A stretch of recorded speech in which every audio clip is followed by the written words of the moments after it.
Hello દોસ્તો, તો સ્વાગત છે આપ સૌનું એક નવા વિડીયોમાં।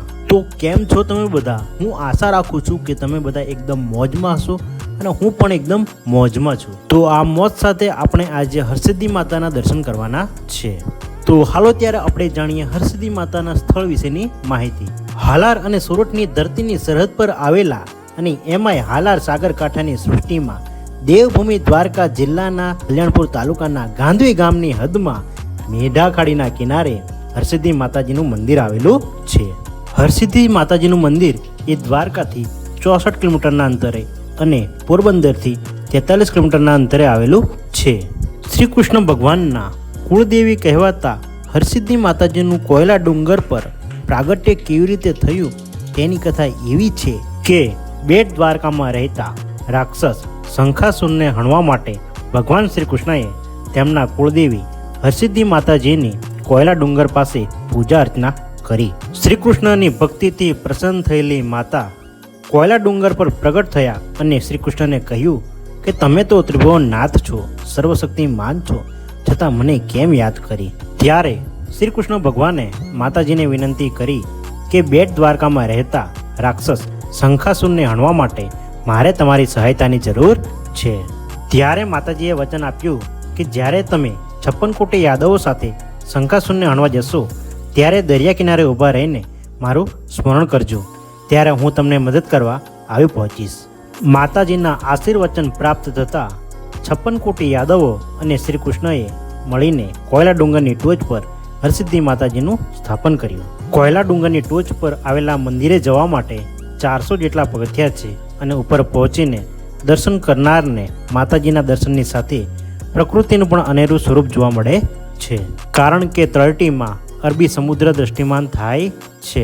તો મિત્રો, મેં તમને શરૂઆતમાં કહ્યું હતું કે માતાજીના 2 મંદિરો છે, તેમાંથી આપણે ટોચવાળા મંદિરની વાત કરી તો માતાજી તળેટીમાં કેવી રીતે આવ્યા તેની પણ એક રસપ્રદ કથા છે। તો એમાં એક એવી લોકવાયકા હતી કે દરિયામાં વેપાર અર્થે નીકળતા વહાણ જ્યારે કોયલા ડુંગર પાસે માતાજીના મંદિરની સન્મુખ આવે ત્યારે તેમનું સ્મરણ કરીને દરિયામાં નારિયેળ પધરાવવા પડતું, જેથી તેમની આગળની મુસાફરીમાં કોઈ વિઘ્ન ન આવે। તો એક વખતની વાત છે, કચ્છના વેપારી જગડુસા તેમના 7 વહાણોમાં માલ ભરીને વેપાર અર્થે દરિયો ખેડવા નીકળ્યા। દરિયો ખેડતા ખેડતા તે માતાજીની સન્મુખ આવે છે, પરંતુ તેઓ આહુતિ આપવાનું ભૂલી જાય છે, એટલે તેમના 6 વહાણ ડૂબી ગયા। હવે 7મું વહાણ બચાવી લેવા માટે જગડુસાએ માતાજીને ભાવભરી પ્રાર્થના કરી, જેનાથી માતાજી પ્રસન્ન થયા અને વરદાન માંગવા કહ્યું। તે જ સમયે જગડુસાએ કહ્યું કે માતાજી, તમે ડુંગરની ટોચ પરથી તળેટીમાં પધારો અને આજ પછી કોઈના વહાણ ડૂબે નહીં તેવું કરો। તો માતાજીએ જગડુસાની કસોટી કરવા માટે કહ્યું કે જો તું દરેક પગથિયે મને બલિ ચઢાવે તો હું નીચે આવું। તો જગડુસાએ માતાજીની શરત માન્ય રાખી અને દરેક પગથિયે એક પશુનો બલિ આપતા ગયા, પણ છેલ્લે 4 પગથિયા બાકી હતા ત્યારે બલિ ખૂટી ગયા, એટલે જગડુસાએ પોતાના દીકરા અને 2 પત્નીઓનો બલિ આપ્યો અને છેલ્લા પગથિયે પોતાનો પણ બલિ આપ્યો। આખરે માતાજી તેમની ભક્તિથી પ્રસન્ન થયા અને જગડુસા, તેમનો દીકરો, બંને પત્નીઓ તથા તમામ બલિઓને સજીવન કર્યા અને જગડુસાએ માતાજીનું મંદિર ડુંગરની તળેટીમાં બંધાવ્યું। હવે મંદિર અંગેની બીજી લોકવાયકા એવી છે કે મહારાજા વિક્રમાદિત્યે તપશ્ચર્યા કરીને દેવીને પ્રસન્ન કર્યા અને તેમને પોતાની સાથે ઉજ્જૈન લઈ ગયા। આમ માતાજીનો વાસ એ દિવસ દરમિયાન ઉજ્જૈનના હરસિદ્ધ મંદિરમાં અને રાત્રિ દરમિયાન અહીંયા મંદિરમાં હોય છે। જ્યારે માતાજી અહીં પધારે તે વખતે હિંડોળાનો અવાજ થાય છે। જ્યારે હિંડોળાનો અવાજ થાય ત્યારબાદ જ આરતી કરવામાં આવે છે અને તે પછી માતાજીના દર્શન કરી શકાય છે। અહીંયા મંદિરનું જેટલું ધાર્મિક મહત્ત્વ રહેલું છે તેટલું જ તેના દરિયા કિનારાનું આકર્ષણ રહેલું છે। મંદિરની પાછળ 1 કિલોમીટર સુધી રેતીવાળો છીછરો દરિયા કિનારો જોવા મળે છે। અહીંયા આવેલા બંને મંદિરોના મુખ્ય પીઠ પર સરખા મંત્ર તેમજ પાછળથી દેવીની મૂર્તિઓ લગભગ સરખી છે. હરસિદ્ધ માતાનું મંદિર માત્ર સમચોરસ ગર્ભગૃહનું બનેલું છે.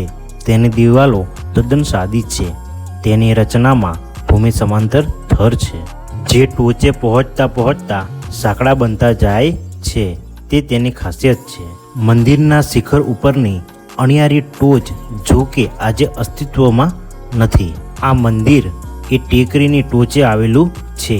અત્યારે જે મંદિર છે તે લગભગ 12મા સૈકામાં બનેલું હોય તેવું માનવામાં આવી રહ્યું છે. હરસિદ્ધ મંદિરની 12 શાખને સુંદર અને સુશોભિત કરેલી છે. 12 શાખમાં દેવ દેવીઓની તકતી શિલ્પમાં ધ્યાન ખેંચે છે અને દ્વાર શાખ ઉપર પણ તકતીઓ ધ્યાન ખેંચે તેવી છે.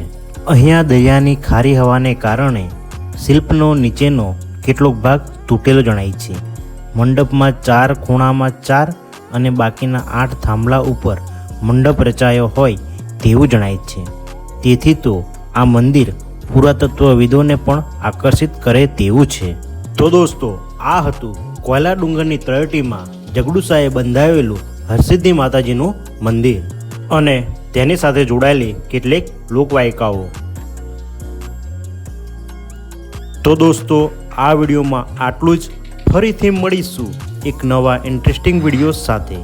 ત્યાં સુધી વિડીયોને લાઈક, કમેન્ટ અને શેર કરી દેજો અને થઈ શકે તો મારી યુટ્યુબ ચેનલને સબસ્ક્રાઈબ કરી દેજો, કારણ કે આવા અવનવા ઇન્ફોર્મેટિવ વિડીયો આપણી આ યુટ્યુબ ચેનલ પર હર હંમેશ આવતા રહેશે.